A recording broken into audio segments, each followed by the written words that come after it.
Welcome back to Carrick United Analysis. If you are new here, welcome to the channel.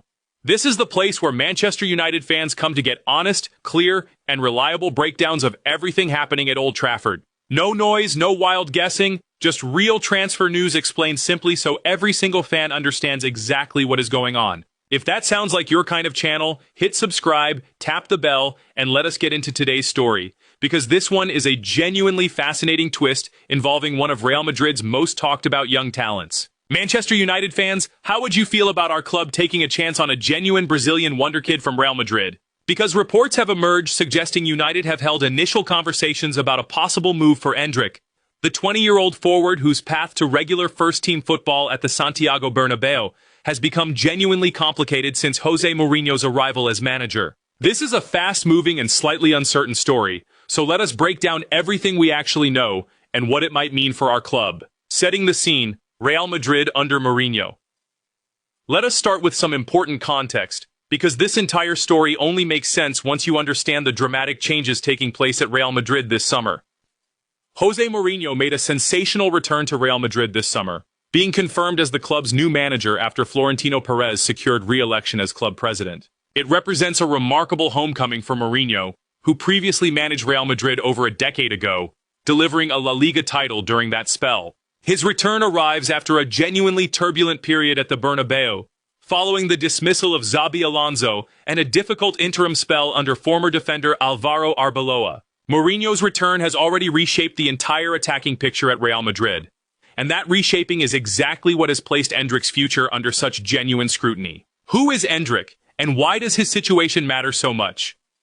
Let us talk about the player himself, because Endrick represents one of the most exciting young attacking talents to emerge from Brazilian football in recent years. Endrick joined Real Madrid from Palmeiras back in the summer of 2024, arriving with enormous hype and expectation as one of the brightest young forwards anywhere in South American football. However, playing time at a club with Real Madrid's incredible depth of attacking talent has proven extremely difficult to come by, and he found himself with limited opportunities under previous manager Xabi Alonso before eventually being sent out on loan to Lyon in January. That loan spell at Lyon turned out to be genuinely productive, with Endrick contributing 5 goals and 7 assists during his time in France. Those performances were strong enough to help earn him a place in Brazil's World Cup squad this summer, a significant achievement and a real marker of his continued development as a player. Having returned to Real Madrid full of confidence following that successful loan spell and his World Cup involvement, Endrick appeared ready to fight for a proper role in Mourinho's new-look squad.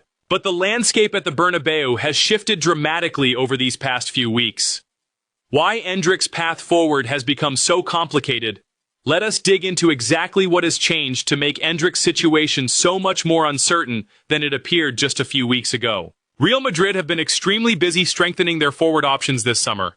The club completed a deal worth more than £100 million for Ivorian winger Yan Diomande, while also bringing in 21-year-old Carlos Espí, a more physical target man-style striker. Adding both of these forwards on top of an already stacked attacking group featuring Kylian Mbappé means the competition for places in Real Madrid's front line has become significantly more intense than it was even at the start of the summer. Reports also suggest Mourinho has a specific tactical preference for taller, more physically dominant strikers who can hold up play effectively, a style that appears to suit Espí's profile more naturally than Endrick's. This has led to genuine reports suggesting Endrick could find himself as third choice, or even further down the pecking order, behind both Mbappé and Espí in Mourinho's plans. At the same time, it is worth being fully transparent about how mixed the reporting on this situation has actually been. Some outlets have suggested Mourinho has actually been genuinely impressed by Endrick's attitude and performances since returning to preseason training, and that the manager may be prepared to give him real opportunities this season after all. Other, more recent reports suggest his representatives have already begun actively exploring a move away, contacting several Premier League clubs to gauge interest. This tells you that Endrick's actual situation remains genuinely fluid and worth watching closely as the transfer window continues to develop. Does the idea of Real Madrid potentially letting a player of this talent leave, even temporarily, surprise you, given how highly rated he has been throughout his career so far? The Rock Nation factor. Let us talk about the specific push being made on Endrick's behalf, because his representation has reportedly played a significant role in exploring this potential move. Endrick's agency, Rock Nation, has reportedly begun actively working to help secure a move to England, with the Premier League described as the player's own preferred destination if he does ultimately decide to leave Madrid this summer. This detail matters enormously, because it suggests any potential departure would not simply be driven by Real Madrid looking to move him on, but genuinely reflects the player's own thinking about where his career might be best served going forward. For a player still so early in his career, having genuine influence over exactly where he continues his development represents an important factor. If Endrick and his team have specifically identified the Premier League as the ideal next step, that tells us something meaningful about how he personally views his path forward, regardless of exactly how Real Madrid's own internal thinking about his future eventually plays out. Why Manchester United specifically makes sense as a destination. Let us think about why United have emerged as a genuinely plausible destination for a player in Endrick's situation. United's own striker options have been a talking point throughout this summer, with Benjamin Sesko continuing to work his way back from a shin injury and question marks remaining over Joshua Zirkzee's long-term role in Carrick's plans. Adding proper depth and competition in the striker position, regardless of exactly how those other situations resolve themselves, represents a genuine area of need for United heading into a long, demanding season across multiple competitions. A player like Endrick, still so young but already carrying genuine pedigree from his time at Real Madrid, combined with a productive loan spell and senior World Cup involvement, represents exactly the kind of high-upside addition that could provide real value either as an immediate contributor or as a longer-term development project working under Carrick's guidance. The complicated sticking point, loan versus permanent.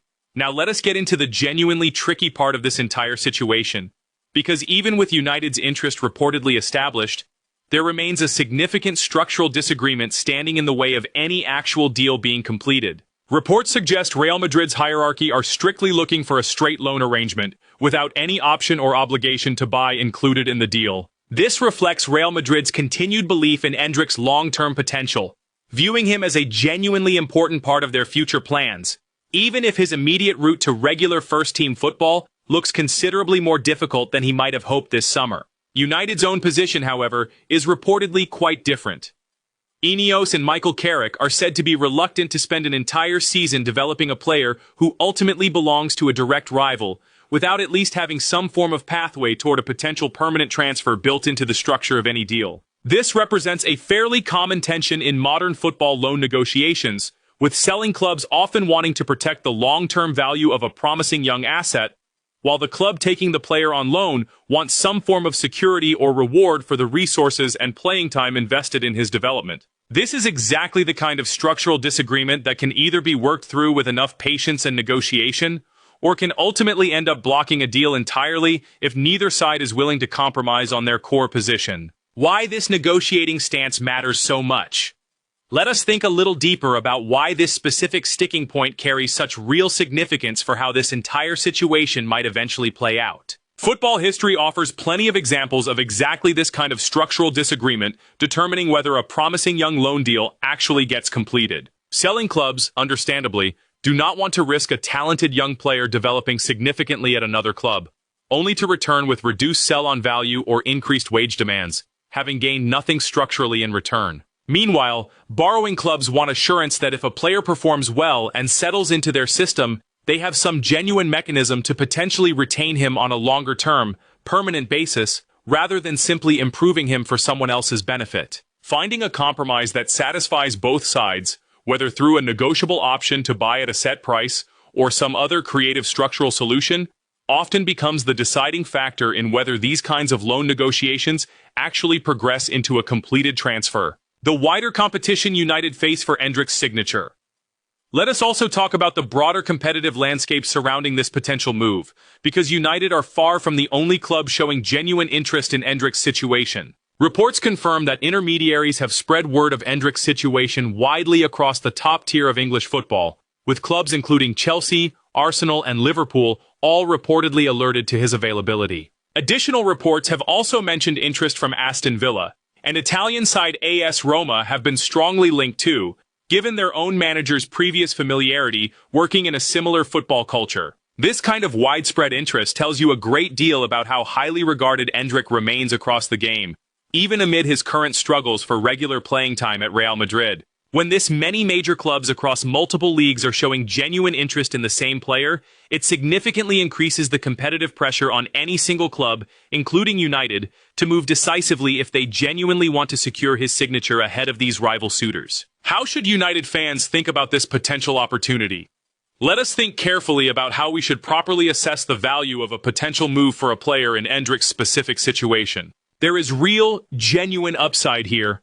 A player still only 20 years old, already with senior World Cup experience, a productive loan spell in a competitive European league behind him, and a pedigree built through his time developing at one of the biggest clubs in world football, represents exactly the kind of calculated gamble that has paid off handsomely for plenty of clubs throughout football history. At the same time, we should remain realistic about the genuine uncertainty still surrounding this entire situation. The conflicting reports about whether Endrick is actually leaning towards staying at Real Madrid after impressing Mourinho or actively pushing for an exit through his representatives suggest this story could still develop in multiple different directions before the transfer window eventually closes. What needs to happen for this move to actually happen?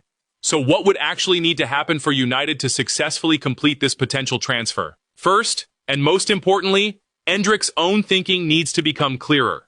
If Mourinho genuinely convinces him he has a real path to regular first-team football at Real Madrid this season, any loan interest from United and other clubs likely becomes considerably less relevant. Conversely, if Endrick and his representatives conclude that path remains too blocked, particularly given the added competition from Espy and Diamanda, a move away becomes considerably more realistic. Second, the structural disagreement between Real Madrid's preference for a straight loan and United's desire for some form of buying option needs to be resolved. This kind of negotiation can take considerable time, and there is no guarantee both parties will ultimately find common ground before the transfer window closes. Third, United will need to successfully navigate the genuine competition from other interested Premier League clubs, along with continued interest from Roma in Italy, all of whom appear to be exploring similar potential arrangements for this same player. Final thoughts before we wrap up.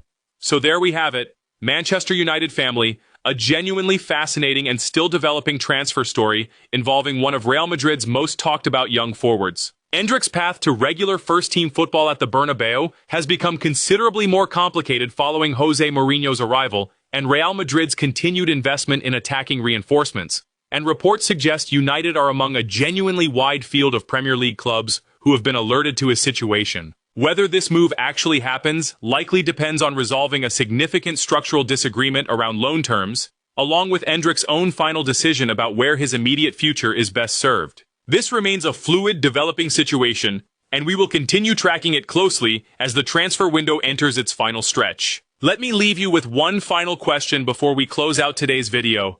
If United could successfully negotiate a loan deal with a genuine option to buy for Endrick, would you be excited about the club taking a chance on this young Brazilian talent? Drop your honest thoughts down in the comments below. I read every single one, and I always love hearing the different perspectives from this passionate community. Thank you so much for watching today.